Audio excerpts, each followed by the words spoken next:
Okay, we're live. Not sure, probably like an hour long stream.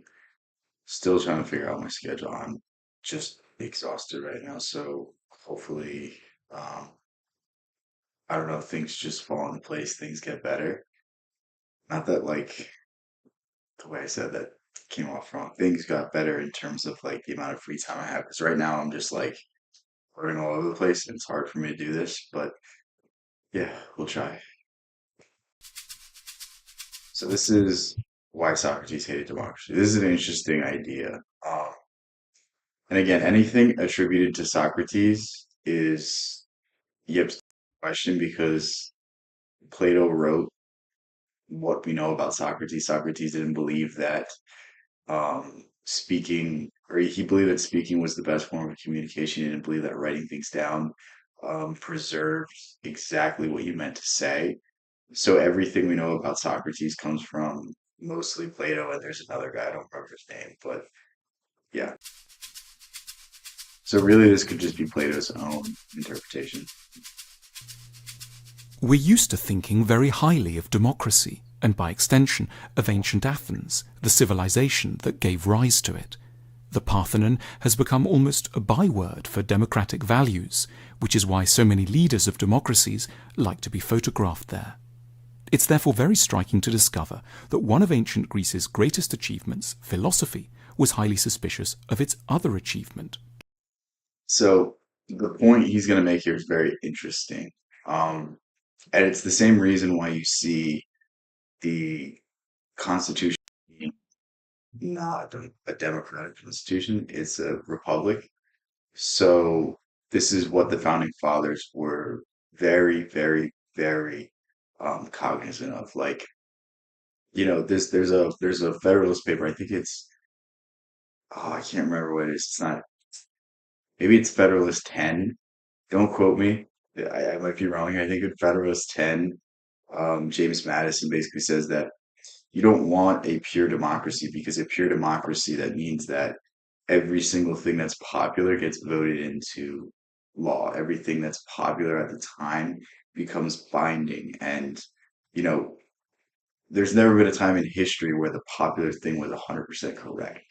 And there's a lot of people that are going to be trampled upon because what's popular now is a huge detriment to them. So I think it's a really interesting idea. It's very philosophical, and I don't really think there's a good answer because I think there's drawbacks with every form of government, but it is a really interesting criticism.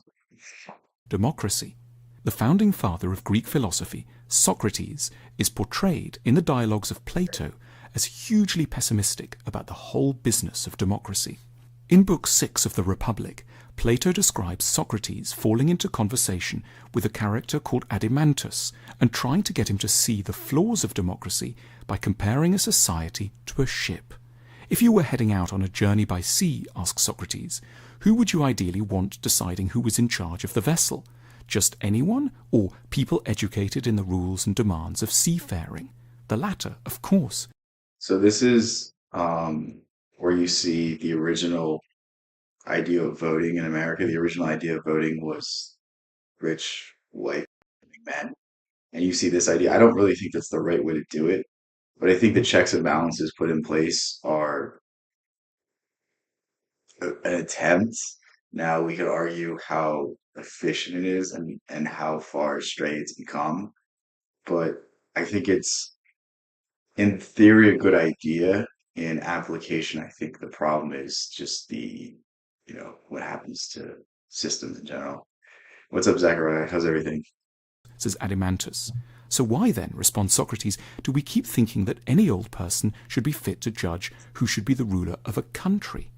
Socrates' point is that voting in an election is a skill, not a random intuition. And like any skill, it needs to be taught systematically to people. Letting the citizenry vote without an education is as irresponsible as putting them in charge of a trireme sailing to Samos in a storm. Socrates was to have first-hand catastrophic experience of the foolishness of voters. In 399 BC, the philosopher was put on trial on trumped-up charges of corrupting the youth of Athens. Basically, what he was put on trial for was they called him an atheist, which he basically just destroyed the guy's art by saying like, you respect this person who doesn't strictly adhere to what gods that you believe in.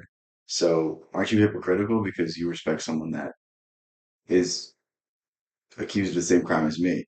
Very, very interesting. And the other one was making the Athens youth think. And basically, he didn't really do anything aside from ask questions. And through the course of him asking questions, there was groups of young men following him around, and they saw what he did and they tried to replicate it. And in the course of this, they began to think for themselves for the first time. And to the powers that be, this was a very dangerous idea because think you don't want a group of young men who are meant to be on the battlefield questioning why are we doing this?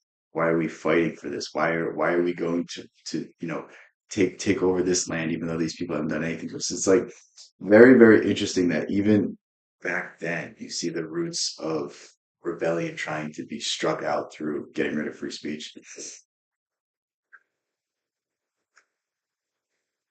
What does DHA and EPA do? I'm already taking magnesium. I think we've talked about this already.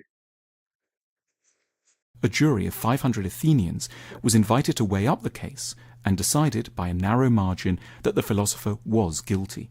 He was put to death by hemlock in a process which is, for thinking people, every bit as tragic as He was offered the ability to go to exile. This is the part that he didn't mention. Socrates was offered the ability to live as exile and not profess his ideals, but he chose to drink poison because he'd rather live in a world where he wouldn't want to live in a world where he couldn't be himself. He'd rather die. Jesus' No, you're good, guy. condemnation It's has fine. been for I was just Christians. interested to Crucially, see what Socrates the was not DHA elitist does. in the I have no normal idea what that sense. is. He didn't believe that a narrow few should only ever vote. He did, however, insist that only those who had thought about issues rationally and deeply should be let near a vote. We have forgotten this distinction between an intellectual democracy and a democracy by birthright. We have given the vote to all without connecting it to wisdom. And Socrates knew exactly where that would lead, to a system the Greeks feared above all, demagoguery. Ancient Athens had painful So the like what do we do with this information? Like it's these are interesting philosophical debates to have. Like, should everyone be allowed to vote? Like, if you don't know anything about the country, should you be allowed to vote? Like, most people would say yes. Some people might say no. I would just say like I don't think voting is the biggest issue. I think that the biggest issue is politicians making promises every 4 years and never upholding it, and us not actually doing anything about it. Like until that gets fixed, I don't think the voting issue is going to matter. I think it's a much, much more serious thing, and it's not even corruption. It's just ineptitude. Like think about it. Like a politician isn't going to go out of his way or her way to do something that's going to take 20 years because by the time those 20 years are up, they're going to be long gone and it's going to be accredited to whoever's in office at the time. So they just keep putting band-aids on bullet holes and expecting that, oh, the next person will be able to handle it. Oh, the next person will be able to handle it. It's very weird to me. experience of demagogues. For example, the louche figure of Alcibiades, a rich, charismatic, smooth-talking, wealthy man who eroded basic freedoms and helped to push Athens to its disastrous military adventures in Sicily. Socrates knew how easily people seeking election could exploit our desire for easy answers. He asked us to imagine an election debate between two candidates, one who was like a doctor and the other who was like a sweet shop owner. The sweet shop owner would say of his rival, "Look, this person here has worked many evils on you. He hurts you, gives you Think about, see, there's no such thing as this in modern politics. Most politics is this. They try to boil down simple issues to really, really, really basic things. Like, I mean, you see it right now with tariffs. Like, how are tariffs going to fix the issue when the issue is that our currency is being devalued? Like the U.S. government owes so much money that the currency is being devalued by the day, and that's why the you could make an average salary, but you still can't buy a home. And we look to the 50s where the U.S. was in a lot less debt, where they were on the gold standard, and the dollar actually meant something. Even though you weren't making as much money, you still had more material spending power, and that's like You know what I mean? It's like we try to oversimplify these things and make it so that like the entire United States can like rally behind an idea, but it just bastardizes it and it goes about it all wrong. Like if we really want to fix the way that this country's going, like it's not about putting tariffs on all these other countries. It's about actually having a middle class and a middle class in the sense of having small businesses. Like why is every single individual working for a corporation? Like the US is turning more and more into an oligarchy. It's turning more into a socialist state. Like socialism is literally government owned businesses. The corporations are so big that they have so much sway over the government. Like what's the difference?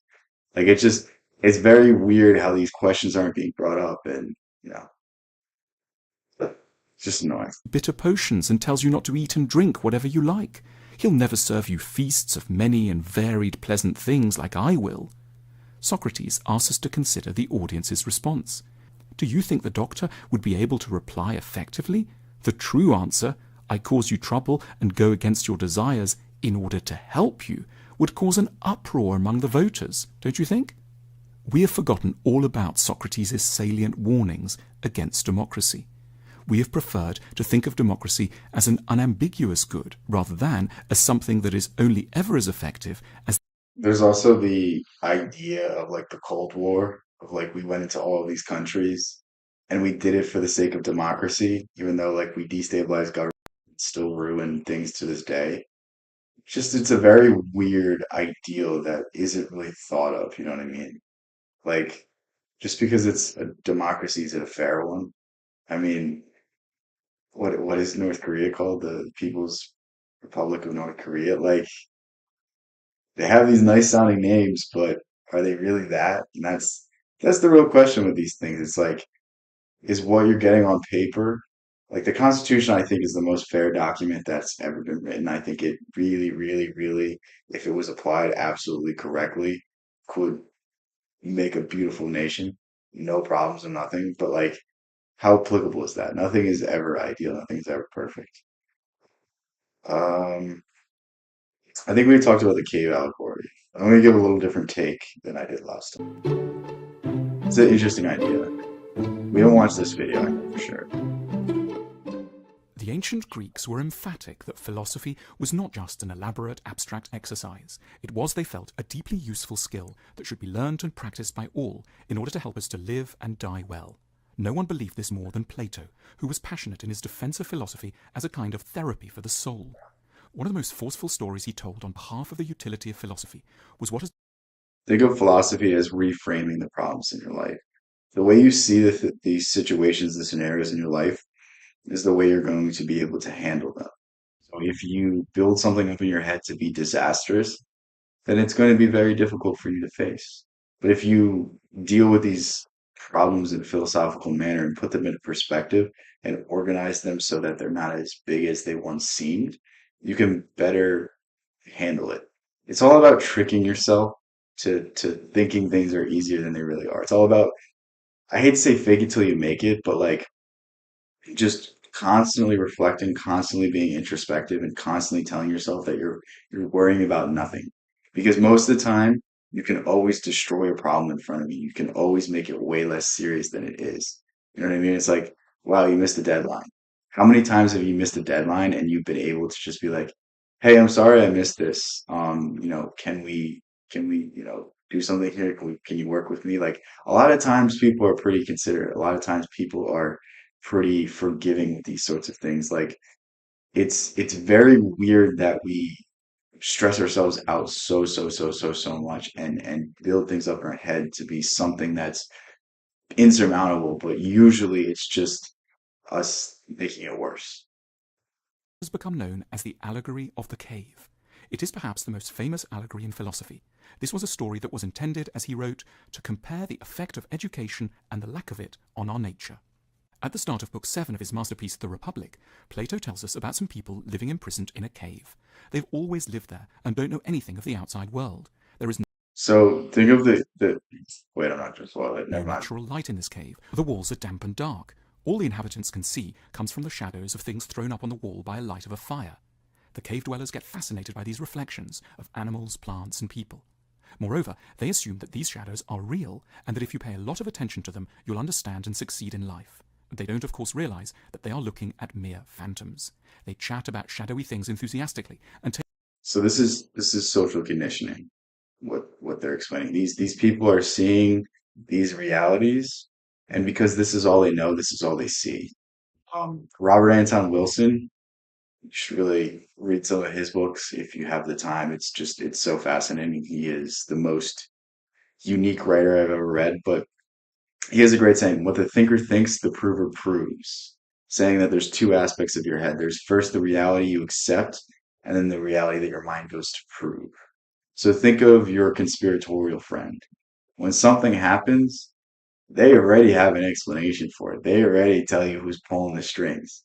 Maybe it's not, maybe it's correct, maybe it's not. Like, I'm not here to talk about that. That's not really my interest, but like, they always have a reason for it. There's always a backing. There's always, a deeper layer to things. And they're there to tell you, oh, here's the breadcrumb that tells me this. And it's like, is that really the case, or did you have to jump through like 100 hoops to get to that place? And it's the same thing with I think the best way to also view this is think of how Fox News is covering the tariffs, think of how CNN's covering the tariffs.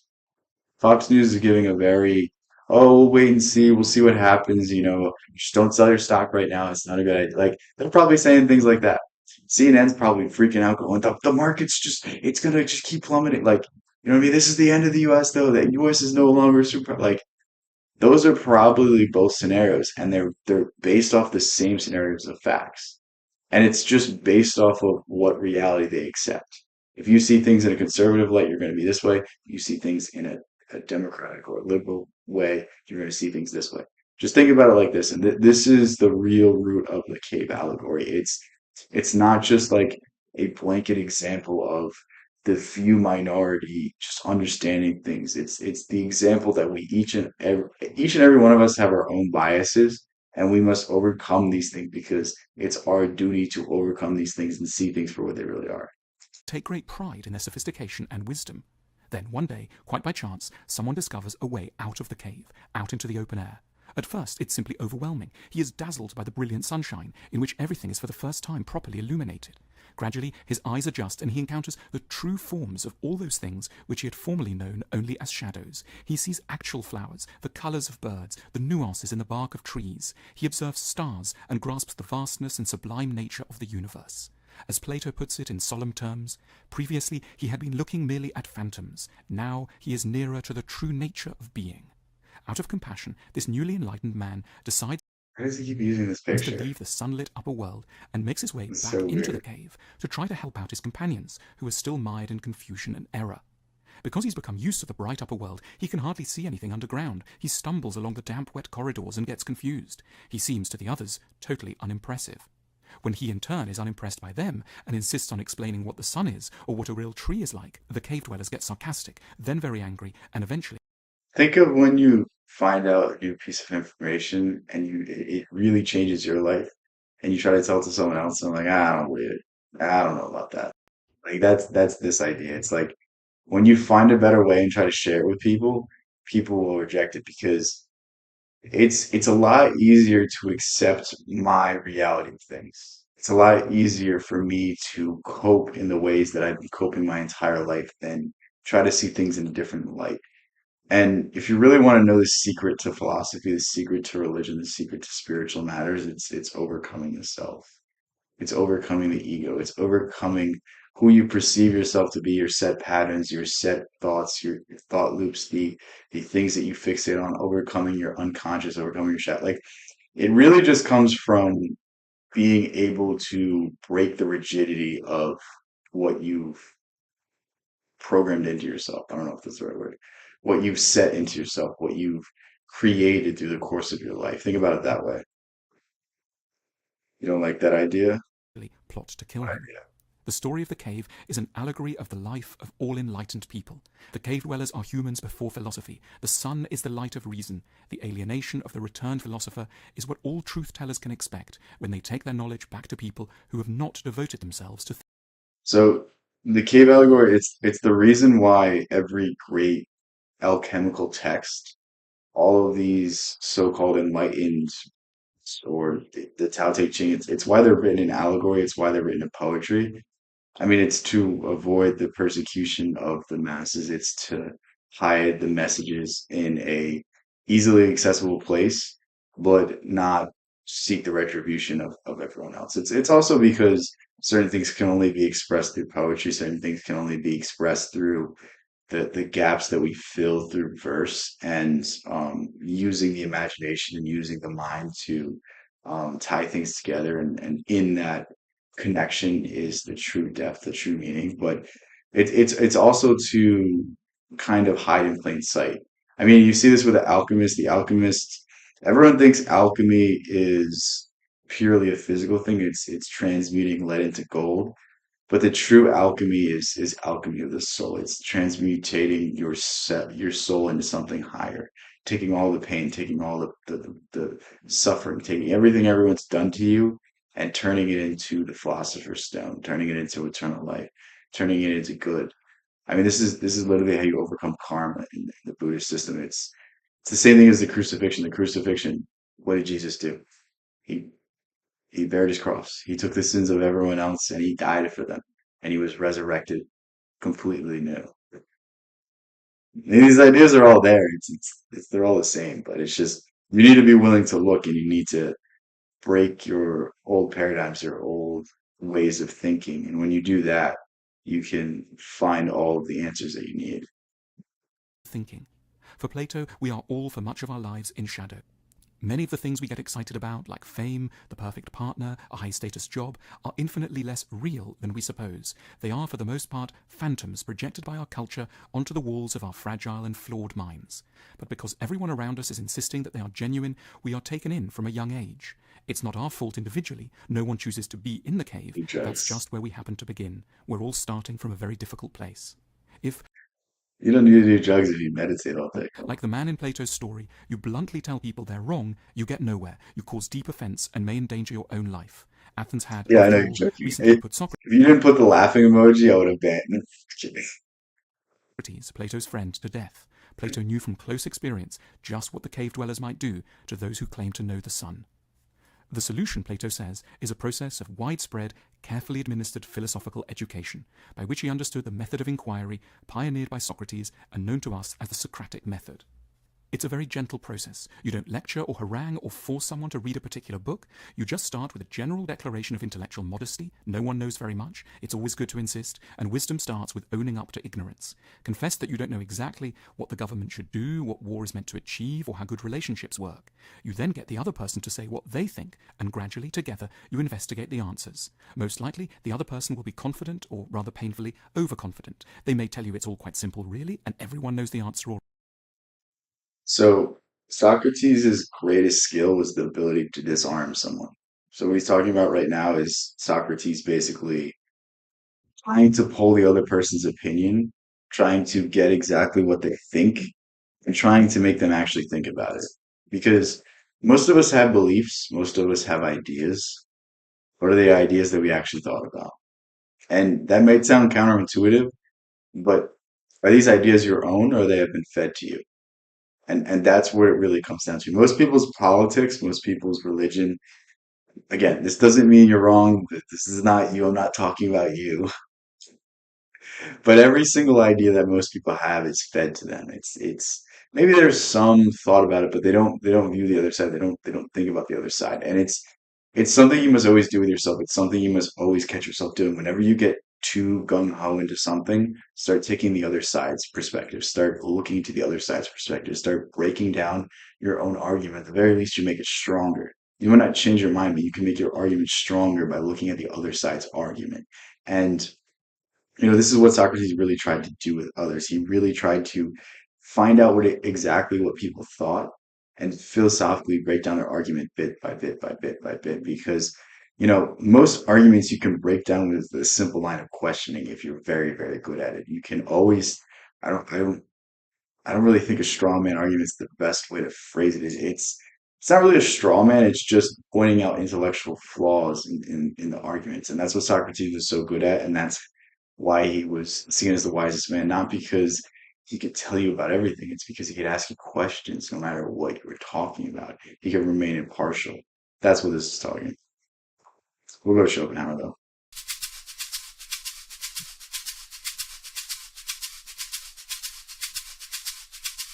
I really need to read Arthur Schopenhauer. Schopenhauer was a German 19th century philosopher who deserves to be remembered today for the insights contained in his great work, The World as Will and Representation. I think I have Schopenhauer that book. For real quick.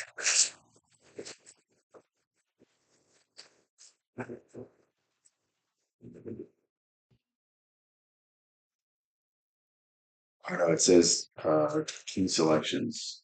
I thought I had the whole thing, but I should probably read that one next. was the first serious Western philosopher to get interested in Buddhism, and his thought can best be read as a Western reinterpretation So this makes a lot of sense because one of Nietzsche's early um, influences was Schopenhauer, and you can a lot of Buddhist ideas lead to Nietzsche's works. I mean, think of the eternal recurrence, think of amor fati, think of ideas such as that, self-overcoming. Those are just Eastern ideas, but yeah. and response to the enlightened pessimism found in Buddhist thought. In my 17th year, he wrote in an autobiographical text, I was gripped by the misery of life, as the Buddha had been in his youth, when he saw sickness, old age, pain, and death everywhere.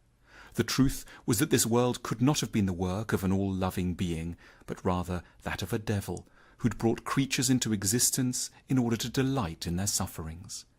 And like the Buddha, it was Schopenhauer is such a hater. I don't know if he's gonna say it, but there's a quote by him. It's like, it's find the little moments of joy in the suffering that makes life worth living. It's like, what the fuck? I mean, I guess it's similar to Camus' philosophy, but I don't know. To Camus, I don't see the pessimism. I see the playfulness. Like that's why I think Camus' system is so good because it's playful. It's fun. It's happy. It's not depressing. Schopenhauer's goal to dissect and then come up with a solution to this suffering. It's simply the fault of universities that Schopenhauer has always been taught in such a dry academic way that it has stopped him from being widely known, read and followed. And yet in truth, this is a man who, no less than the Buddha, deserves disciples, schools, artworks and monasteries to put his ideas into practice. It's not too late. Schopenhauer on the Buddha is not something I thought I needed to see. Schopenhauer's philosophy starts by giving a name to a primary force within us, which he says is more powerful than anything else, our reason, logic, or moral sense, and which Schopenhauer terms the will to life in Okay, German. so the will to life, I thought it was the will to live. I was talking about this yesterday. Is this is what Nietzsche kind of stole the will to power from? Nietzsche thought the will to live wasn't strong enough. He thought it was the will to power is really what we want because it speaks to the darker nature of individuals. The Wille zum Leben. The will to life is a constant force which makes us thrust ourselves forward, cling to existence, and look always to our own advantage. It's blind, dumb, and very insistent. What the will to life makes us focus on most of all is sex. From adolescence onwards, this will thrums within us, turns our Think of what sex is. Sex is the hope of immortality because we all know that we're going to die one day. But if you have kids, then you can live on forever as long as they're not losers. But that's why there's the primal instinct for procreation, the primal instinct for survival. Think about it in that way. It's the effort to become immortal. It's the same thing as like why ambition is the killer of great men. It's because it's all trying to compensate for some lack. It's all trying to compensate for the idea of death. And it's like, why is Elon trying to go to Mars? Why is Elon involved in politics? Why is Bezos trying to go to Mars? Why are these people who have hundreds of billions of dollars, why are they doing anything except sit on a beach and just relax? That's what I would do if I had that much money. I would give most of it to charity and just sit on a beach and just have fun and, just do things that made me happy. Like you wouldn't see my face ever again. I'd be completely away from everything. But it's like it's because they want to live on forever. It's because they want to create something that prolongs their life, that prolongs their legacy. It's the effort that like your physical body's going to die, but at least your name can remain. That's the hope of it. Our heads constantly to erotic scenarios and makes us do very weird things, the most weird of which is fall in love all the time. Schopenhauer was very respectful of love, as one might be towards a hurricane or a tiger. He deeply resented the disruption caused to intelligent people by infatuations, or what we'd call crushes, but he refused to conceive of these as either disproportionate or accidental. In his eyes, love is connected to the most important underlying project of the will to life, and hence of all of our lives. Dude, Schopenhauer is this is like these just sound like such copes to me. I don't know. Having children. Why all this noise and fuss about love, he asked? Why all the urgency, uproar, anguish and exertion? Because the ultimate aim of all love affairs is actually more important than all other aims in anyone's life, and therefore it's quite worthy of the profound seriousness with which everyone pursues it. The I think that's a pretty interesting idea. romantic dominates life because, Schopenhauer wrote, what is decided by it is nothing less than the composition of the next generation, the existence and special constitution of the human race in times to come. Of course, we rarely think of future children when we're asking someone out on a date, but in Schopenhauer's view, this is simply because the intellect remains much excluded from the real resolutions and secret decisions of its. So this is very much reminiscent of Jungian or Freudian psychology, that the impulses we feel, that the things that we're just pulled towards, I explain. Um, I mean, think about I don't want to ruin anyone's dating prospects or ruin how they look at their significant other, but there's the thing called the Oedipus complex, which is you want to kill your father and you want to marry your mother. And the idea from this is that every man wants to eventually become bigger and stronger than their father, and every man also wants to marry someone exactly like their mother. And this is really formed through childhood. This is really formed through what we experience as a kid. I mean, this has to do with the anima animus principle, but think about it. What characteristics do you define of the other sex? It's usually what you see in your first relationship with the other sex, which is your parents. And this is why this holds so true, and this is why there's so many young men nowadays that can't really find anyone because they were coddled as a kid. They can't replace that mother. They can't begin to accept that someone won't baby them as much as their mother did. Own will. Why should such deception be I necessary? ruined it. I'm sorry. Because, for Schopenhauer, we would never reliably to reproduce unless we had first, quite literally, lost our minds. This was a man deeply opposed to the boredom, routine, expense, and sheer sacrifice of having children. Furthermore, Schopenhauer argued that most of the time, if our intellect were properly in charge of choosing who we could fall in love with, we would pick very different people to the ones we actually end up with. This is, I don't, when was this written? I don't know if there was the idea of romantic love yet at this point. Maybe Schopenhauer was before Nietzsche. I don't know exactly when that change occurred. But we're ultimately driven to fall in love, not with anyone we'll just get on with well, but with people whom the will to life recognizes as ideal partners for the project of producing what Schopenhauer bluntly called balanced children. All of us are a little bit unbalanced ourselves, he thought. We're a bit too masculine or too feminine, too tall or too short, too rational or too impulsive. If such imbalances were allowed to persist or were aggravated in the next generation, the human race would, with Think of the idea of opposites attract.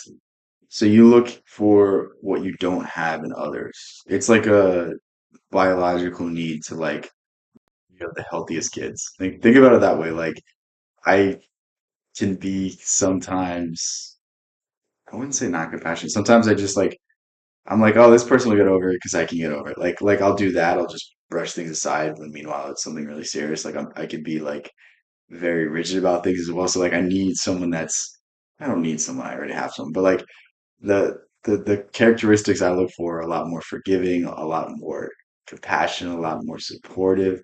Whereas those aren't really traits I have. Those it's just not in me. I can try to develop them, but it's just shouldn't be who I am.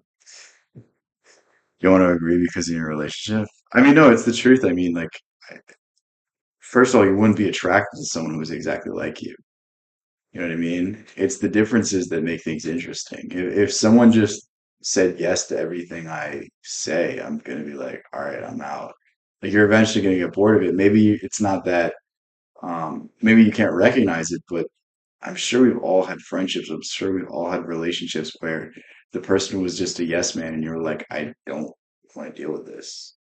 I don't know. That's just me. I'm not like a brutal dictator type. There are relationships that thrive off of that. I'm sure we can all point to our one of our friends who's like a huge simp. Like whatever she says goes. Like I mean, if that's how you are, that's how you are. It's fine. It's there's no judgment, but it's like that's just not me. Within a short time, sink into oddity. The will to life must therefore push us towards people who can, on account of their compensating imbalances, cancel out our own issues. A large nose combined with a button nose promise a perfect nose. He argued that short people often fall in love with My girlfriend has really nice hair. tall people and more feminine men with more assertive and masculine women. Unfortunately, this theory of balancing attraction led Schopenhauer to a very bleak conclusion, namely that a person who is highly suitable for producing a balanced child with is almost never, though we can't realize it at the time because we've been blindfolded by the will to life, very suitable for us. We should not be surprised, he wrote, by marriages between people who would never have been friends. Love casts itself on The truth is, like when you're a more balanced person, it makes it easier. So like you might be extremely attracted to the other person. You might fall in love with them, but if you're extremely balanced, then guess what? That other person's also gonna be extremely unbalanced. And it's not gonna work out. It's only when you come to grips with who you are, when you come to grips with your faults and accept them and learn to work on them, where you can find someone that is gonna be also along that journey. I mean, it might not come right away, but you'll eventually. I'm telling you, this is how it works because this is Jungian psychology. This is might even be called Jungian synchronicity. But Jung basically had this idea that you were given people in your lives to basically be a foil for what you need to work on. So, like, if you have someone that cheats on you, the next person is probably going to cheat on you as well until you deal with whatever issue drives people away. So it's like you attract the same type of person until you fix whatever hole is in yourself. And if you keep attracting the same kind of people, then that means you're not doing the work on yourself in the right manner. Like we're just going to keep being thrown the same exact people until we start making a change.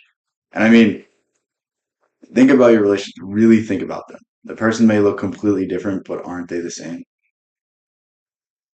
To me, like the more I looked at that, the more I'm like, what the like, and you can see like the traits starting to become more and more like exactly what you want out of the person. Again, nothing wrong with anyone, but like it's just not what I needed. But yeah, wish on people who, apart from sex, would be hateful, contemptible, and even abhorrent to us. The will to life's ability to further its own ends rather than our happiness may, Schopenhauer implied, this is why Jung said you had to accept your anima because your anima basically holds the traits of your shadow, holds the traits that you should be giving yourself. And when you embrace your anima, your shadow kind of dissipates. The imbalance kind of goes away. You become a more whole individual, and a more whole individual can better be in a sort of relationship. be sensed with particular clarity in that rather scary, lonely moment just after orgasm. He wrote, "Directly after copulation, the devil's laughter is heard." Watching the human spectacle, Schopenhauer felt deeply sorry for us. We're all just like animals, except because of our greater self-awareness, far more unhappy than animals. Really lack of self-awareness nowadays. There are some poignant passages where Schopenhauer discusses the lives of different animals, but he dwells especially on the mole, a stunted monstrosity, his words, that dwells in damp, narrow corridors, rarely sees the light of day, and whose offspring look like gelatinous worms, but which still does everything in Dude, moles are like pretty cute. I don't know what you're talking about. its power to survive There's and like a video that's perpetuate like itself. viral of like a We're mole like just like digging through moles, or dirt. just as pitiful. We are driven I frantically to wanted push that one. ourselves forward. We want to get good jobs to impress prospective partners. We wonder endlessly about finding the one and are eventually briefly seduced by someone just long enough to produce a child and then have to spend the next 40 years in misery with them to atone for our errors. Schopenhauer was always beautifully and comically gloomy about human nature. There is only one inborn error, he wrote, and that's the notion that we exist in order to be happy. So long as we persist in this inborn error, the It's, world will it's seem just to so us funny. full I need of to read more of him contradictions, to like for at every get a feel step in for great this. things and small, we I are just bound to like experience that the world and life are certainly like not. he has a point, but it's just like why believe that? Like it's just you can choose to believe whatever you want about the world. Why would it be a depressing one, inspiring one? Not arranged for the purpose of being happy. That's why the faces of almost all elderly people are deeply etched with disappointment. Schopenhauer offers two solutions to deal with the problems of existence. The first solution is intended for rather I must rare ban you by individuals that accident, he Shane. called sages. Sages are able, by heroic efforts, to rise above the demands of the will to life. They see the natural drives within themselves towards selfishness, sex, and vanity and override them. They overcome their desires, Alchemy. live alone, often away from big cities, never marry, and can quell their appetites for fame and status. In Buddhism, Schopenhauer points out, this person is known as a monk, but he recognizes that only a tiny number of us in any generation will ever go in for such a life. The second and more easily available and I think you're going to see a lot more people go to that sort of lifestyle, especially in the day and age that we're in. I think the thing they're pushed is like actively being resisted against. I think a lot of people are going to turn their backs to like the mass consumerism, the mass just mind-numbing brain rot content. I think a lot of people are starting to look for more and look for more inside themselves, and it's really really a cool thing to see. realistic therapy is to spend as long as we can with art and philosophy, whose task is to hold up a mirror to the frenzied efforts and unhappy turmoil created in all of us by the will to life. We may not be able to quell the will to life very often, but in the evenings at the theatre or on a walk with a book of poetry, we can step back from the day-to-day and look at life without illusion. The art Schopenhauer loved best is the opposite of sentimental. Greek tragedies, the aphorisms of La Rochefoucauld, and the political theory of Machiavelli. Such works It's a weird thing to be inspired by. speak frankly about egoism, suffering, Like Machiavelli is people don't know if Machiavelli was serious or being satirical. And that's the funniest thing to me. Like the entire basis of a lot of political philosophy could be based on a joke. selfishness, and the horrors of It's pretty married funny. life, and extend a tragic, dignified, melancholy sympathy to the human race. It's fitting that Schopenhauer's own work fitted his description of what philosophy and art should do for us. It too is deeply consoling in its morbid, bitter pessimism. For example, he tells us, to marry means to do everything possible to become an object of disgust to each other. Every life history is the history of an object of disgust to each other. It's that's that's so funny. I mean, it doesn't to this in a certain sense because, like, think about it. The it's the polarity. We were talking about this earlier. It's the polarity that makes a relationship interesting. When you know you have something and you don't value it. When there's fear that it might, boom, go away, then there's the spark. Then there's the interest. Then there's the um, I don't know if anxiety is the right word, but then there's the urgency to keep something strong. And I feel like that's what's missed out a lot. Osho had a really, really good idea. The more I think about this, the more I think this is the correct solution. Everyone's talking today about like the divorce rates and how marriage isn't really what it used to be and how it's just kind of becoming, a thing of the past. But I think the way to strengthen marriages, the way to strengthen families is literally just to make it harder to marry and make it really easy to divorce. Make it as easy as possible to divorce. Don't do the prolonged family law stuff. Just make it really simple. And if you make it hard to get married, then people will value it more. And it's really an interesting idea when you think about it because how many of these marriages are breaking up because people rushed into things because people did things for the sake of society, for the sake of keeping up appearances. And, I really think that a strong family is the backbone of any great society. I think if you don't have things figured out at home, how could you ever tell others what to do and do it in a good manner? But again, Osho is a very radical individual. I don't see any of these changes being made anytime soon. But yeah, Other. Every life history is the history of suffering. Life has no intrinsic worth, but is kept in motion merely by desire and illusion. After spending like they're interesting ideas. I just think he takes it in the wrong way. Like it doesn't. These ideas don't have to be like they're depressing because it exposes like a uh, something that you held in high esteem, something you held, and it was, the institution of marriage. Everyone thinks about their wedding day. They think of this, they think of that, and like they're for a lot of people, it's the crowning achievement of their entire life. Maybe if they have kids, then that's that. But um, I think he has interesting points of like breaking down these things, but it doesn't have to be sad. Like just because you broke down your ideals doesn't mean it has to be depressing. It just means you can replace it with something better. You can find the deeper meaning. Like, what is the real great aspect of a wedding? It's not the paper that you sign. It's that people come to celebrate your love with someone else. The people that mean the most to you in the world come and they see the ceremony, they see the kiss, they see the ring bearers. Like, you know what I mean? It's the aspect of that and just the culmination of everything. And that's really what it is. And it's Schopenhauer just takes it. a lot of time I don't trying know. yet failing to be famous, I wonder and if trying yet Schopenhauer, I don't think failing he to be was like super successful as a philosopher while he was alive. I know Hegel would hold speeches and Schopenhauer would be in the next room and his empty and Hegel's room would be full. That's really all I know about him. I need to learn more about him before I can make to have good relationships. Towards the end of his life, Schopenhauer did eventually find an audience who adored his writings. He lived quietly in an apartment in Frankfurt with his dog, a white poodle whom he called Atman after the world soul of the Buddhists, but whom the neighbouring children less respectfully referred to as Mrs. Schopenhauer. Shortly before his death, a sculptor made a famous bust of him. He died in 1860 at the age of That's 72, actually having so achieved calm and serenity.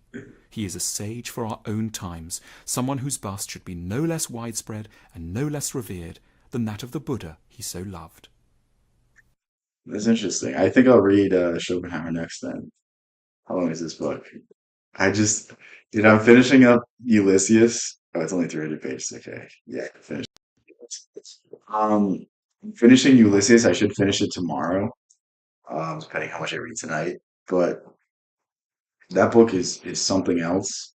I didn't want to commit to it because I knew it was going to take me a while. I think I've been reading it for like a week, maybe 2 weeks. I can't remember exactly, but like that's a long time for me to spend on a book. Usually it's just a handful of days.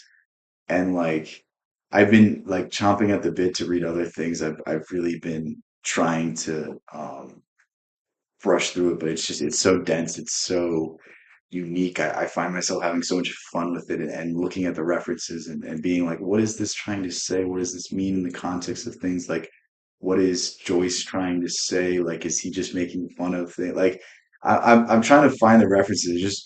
It's fun. I'm having fun enjoying it, but at the same time, it's just like it'll be nice to be back to the old routine, the old way of just flying through books, learning new things, being able to share it with you guys. Because it's been like, not that I've been starved for content. There's always like hundreds of books that I can go back through and I can talk about things I found interesting. I can do like lists of like read these 5 books if you want to do this. I can always do stuff like that, or I could go into more detail about a singular idea. Like I can always do that, but it's just the most fun videos I feel like I make are the ones where I'm like introducing a new book to you guys because one, it's like I just spent however many hours reading that book, and now I get to share everything I took away.